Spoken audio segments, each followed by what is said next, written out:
al visitar París lo que me he encontrado también es que sigue habiendo un montón de vascos y vascas que siguen yendo a París a desarrollarse artísticamente. Es otra forma de exilio, ¿no?, actual, el que, bueno, tenemos un exilio de guerra, tenemos exilio económico y también tenemos exilio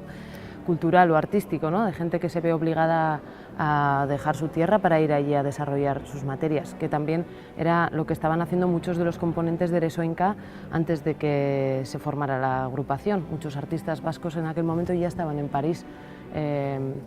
estudiando, investigando y perfeccionando sus materias. Sigo encontrando esa realidad todavía a día de hoy en París.